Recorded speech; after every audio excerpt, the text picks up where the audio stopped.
Hello and welcome to our mini lesson here on electron configuration. And unlike in class, we are going to find the electron configuration of an element by using the periodic table now. So here's our periodic table, and what I want to show you is we can divide the periodic table up to match the orbitals. It works out that it's arranged partially by the electron orbitals to help us understand it better. So, what I want you guys to notice is one thing that helps is if we take helium here up in the corner and we're just going to slide it across and we're going to put helium right there. So if we do that, then when we look at the periodic table, it turns out that all the rows here on the left, will correspond to the energy levels. So we can just sit here and number them and you can count them. Okay, so this is 1, 2, 3, 4, 5, 6, 7. And that corresponds for these ones on the side and actually for these ones over here too to energy levels 1 through 7. Okay, so then what you can do is you can take this group here and those are all the s orbitals.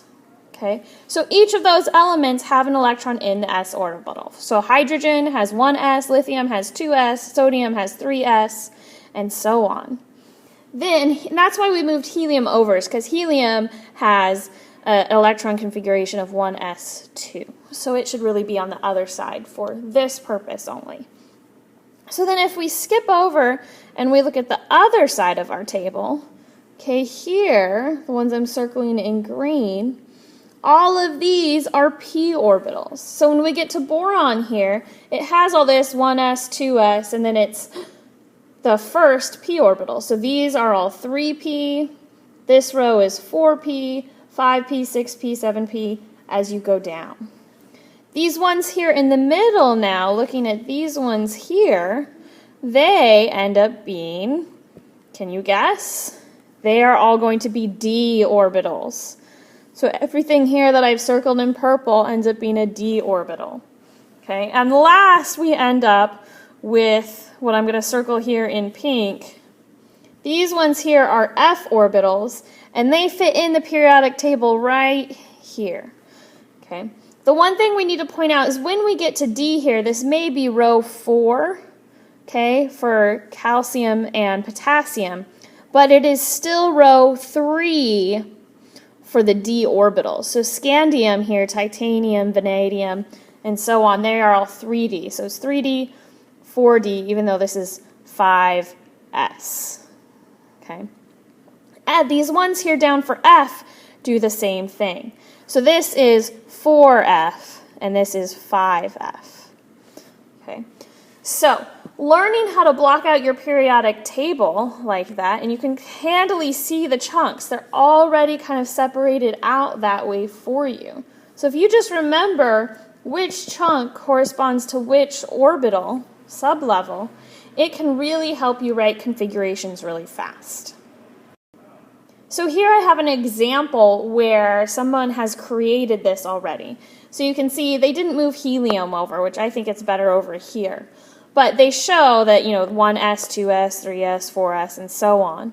Okay, then here, this one you notice 3, and this is 4, right? So that's why they're saying it's n minus 1. And then you get down to 4f and 5f, and I think they should have said that these just zoom in and go right here. Okay, so now let's look at how to read this in order to find our electron configuration. So it might help you to pull out the periodic table because I kind of had to make it small here in order for this to work for you guys. So when we're looking at this, it means that any element that we choose, it's going to have all the orbitals and electrons for the elements before it. So we're going to look at the example here, of argon. Okay, so if we find argon on the periodic table, it's hiding right there. Okay, so that means it has all the electrons that you see everywhere before it. Okay, so what we're going to do is we're going to start up here with hydrogen, and we're just going to write down the orbitals as we see them. So hydrogen, helium, that gives us 1s2. Okay, then we go down here to the second row, and we get 2s2. Okay, and for this purpose, I'm just going to cross them out as we go through it. So we got 2s2. Now we've got all 6 of the 2p's, so we'll write 2p6. Then we move on, we've got 3s2. And then we get over here, and argon is the 6th one in 3p, so now we can add that and we just write 3p6. And there's our electron configuration. And as long as you remember how many electrons are in each orbital, or if you don't, you can even count, right? Because S has 1, 2. P has 1, 2, 3, 4, 5, 6. So even if you forget how many at the periodic table, you can just count it. Okay, so if we wanted, we could double check, count our number of protons and thus our number of electrons in argon and see if it adds up to it. But as long as you follow this method, you should come out with the correct thing. So next, I want to do an example with the element hafnium. And it looks like I spelled this wrong here, so just get rid of that L. Okay, and it has the elemental symbol of HF.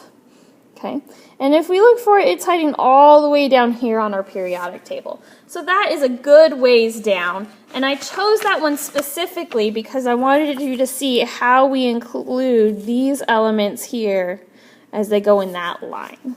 All right, so let's go ahead and I will cross them off as we go through them. This one's going to be rather long. So we've got our 1s here. So we've got 1s2. Then we have 2s, 2s2, all the 2p's, 2p6, 3s, 3s2. Jump over here to 3p6. Now we're in 4s, so we've got 4s2. And don't forget here, this starts as 3d. So now we've got 3d10, then 4p6, then 5s2, then 4d10, and I'm going to start writing it on the next line. Then we have 5p6, many, many, many electrons. Now we have 6s2, and this is where this little black line comes in, and we jump down here. We need to write 4f14 because we have that whole column in there. So 4f14, and then we get to hafnium here, and we're in 5d, so I write 5d, and it's the 1, 2, second element over, so it has 2 electrons. And we are done with hafnium. So now what I want you to do is to use this periodic table, find the electron configuration of these 2 elements. Iron with a chemical symbol of Fe, and osmium with a chemical symbol of Os. So go ahead, write that down, and we're just going to pause the video for a minute. You should hit pause now and try to solve this, okay? And I will show you the answers in just a second so you can double check your work. So make sure you are paused.